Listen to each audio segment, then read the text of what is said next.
Esse é com certeza o drama de fantasia coreano mais esperado do ano. A trama gira em torno de um demônio super bonito que vem do inferno e possui uma juíza justa. Usando o martelo do julgamento, ela absolve todos os culpados. A espada que ele empunha os leva direto para o inferno, sem chance de reencarnação. A história começa com a experiência de possessão desse demônio charmoso. Depois que a juíza foi assassinado por um homem misterioso, o espírito dele seguiu uma estrada de rosas transformadas em sangue até chegar ao final de um penhasco iluminado pela luz de uma cruz. De repente, um portão gigante para o inferno surgiu do chão. Mas, quando o portão se abriu, ela não foi para o inferno falso cheio de rosas sangrentas. O assistente demônio ficou surpreso, porque não tinha nenhuma mulher na lista. Mesmo assim, a heroína, que estava louca para sair mais cedo do trabalho, ignorou o aviso e pegou a flecha do julgamento, colocando o selo de culpa na mulher. Nesse momento, Baal, o chefão do inferno, apareceu do nada e abriu o casaco sem dizer nada, parecendo pronto para lançar um exército. A heroína tentou argumentar que, como demônio, ela já tinha feito todo tipo de maldade, então era normal ter condenado algumas pessoas injustamente. Mas Baal conhecia bem os truques dela. Sem perder tempo, ele explicou o castigo que já tinha planejado. Ela teria que julgar 10 vilões que, mesmo tendo matado, não se arrependeram de nada. Se não conseguisse fazer isso a tempo, apenas uma heroína seria punida. Quando tentou resistir, Baal a perfurou no peito com as garras.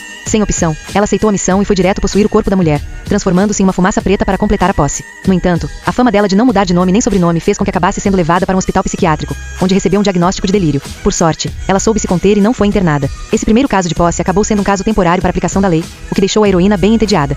Ela não só abriu uma Coca-Cola no tribunal enquanto o réu expunha o caso, mas também ficou furiosa quando a promotoria acusou o outro lado de chutar e machucar a mão do prisioneiro com uma faca. A promotoria ficou muito incomodada e a repreendeu por ser extremamente desrespeitosa. Como resposta, a heroína destruiu a garrafa de Coca-Cola, dizendo ao prisioneiro que ele era o herdeiro da punição, ignorando a acusação. Algo tão trivial acabou levantando suspeitas no tribunal. O que irritou ainda mais os advogados foi que o detetive acabou sendo considerado inocente, sem dúvidas. Ela nem teve tempo de trocar de roupa antes de sair correndo para o próximo local. Quando encontrou o detetive, quis agradecer, entregando suas roupas e autorização de trabalho pela ajuda dele. Sua assistente no mundo humano tinha um sinal do diabo na mão esquerda. Sim, ela também foi rebaixada do inferno para o mundo humano. A heroína foi diretamente para uma igreja, mas, assim que entrou, levou um chute e quase teve os olhos cegos. Por sorte, ela estava preparada e colocou os óculos escuros antes de seguir para dentro da igreja. Logo apareceu uma mulher, e a heroína até simpatizou com ela, porque algo tão sério só poderia significar uma punição iminente. O caso era sobre uma garota que conheceu um canalha. Ele a batia e chutava todos os dias, e ainda ameaçava matá-la se ela ousasse chamar a polícia. Mesmo assim, os pais dela estavam de olho. Quando o rosto da filha ficou cheio de cicatrizes, eles chamaram a polícia em nome dela. É por isso que Gwen estava tão animada com o caso. Durante o primeiro julgamento, ele repetidamente denunciou o agressor à polícia e confirmou se ele havia ameaçado a garota. A resposta decepcionou tanto que ela perdeu o interesse em continuar o julgamento. No entanto, o detetive de um caso em que ela estava no tribunal apareceu de repente dizendo que o prisioneiro tinha feito uma ameaça grave à menina e aos pais da vítima antes de entrar no carro.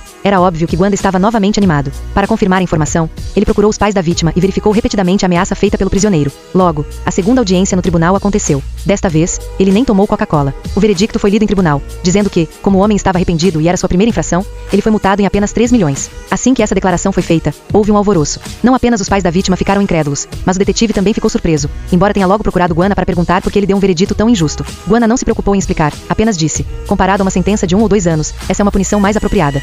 Como um detetive com forte senso de justiça, ele apenas apertou a câmera de vigilância em frente à casa da garota e lhe deu um relógio inteligente para que ela pudesse usá-lo caso estivesse em perigo. O homem parecia saber disso e não fez nenhum movimento nas 2 semanas seguintes. Isso fez com que a garota relaxasse sua vigilância, e até o detetive parou de checar a câmera. Até Guana começou a duvidar de seu próprio julgamento. Felizmente, sua assistente a lembrou a tempo, e ela se lembrou que tinha o poder de voyeurismo. Ao olhar no espelho, ela viu o nome do homem. Logo após o nome, apareceu um martelo no espelho, e o homem segurando o martelo era o suspeito. Ao mesmo tempo, o homem tapou a câmera da porta e bateu na casa da menina. No entanto, quando ela notou que não havia imagem no olho mágico, a garota imediatamente ficou alerta. O homem fingiu ser um colega detetive e disse que, se quisesse entregar algo, bastava abrir uma fresta da porta. A garota confiou na corrente de segurança e acabou abrindo a porta fatal. Tentou fechá-la, mas já era tarde demais. A corrente quebrou, e a vida dela estava por um fio. Enquanto isso, Wang Nai simplesmente chegou perto de um carro e escreveu o nome dela no vidro. Ele então viu a garota sendo humilhada e prestes a cometer suicídio. Ele sorriu, porque sua primeira caçada no mundo humano estava finalmente começando de verdade. O homem, sem ter ideia do que o esperava, ainda assobiava ao ver o juiz que vinha para salvar sua vida. Enquanto ele ajeitava o colarinho para evitar manchas de sangue, a espada do julgamento, nas mãos de Guana, já estava se formando atrás dele. No entanto, pessoas gananciosas tentam tocar nelas, e o resultado é que acabam vendo o inferno dentro de si mesmas. Guana já tinha visto isso antes. Ela chegou ao Jardim das Rosas dos Mil Olhos e percebeu que o inferno em que entrou era, na verdade, um falso inferno. O que ela não sabia era se o falso demônio tinha feito isso de propósito ou se o desejo de viver dela era muito forte. No fim, ela conseguiu escapar desse falso inferno e até enfrentou uma fera, um leão com chifres. Durante a perseguição da heroína, o verdadeiro inferno de repente se abriu sem motivo. Então, por que ela iria para o inferno?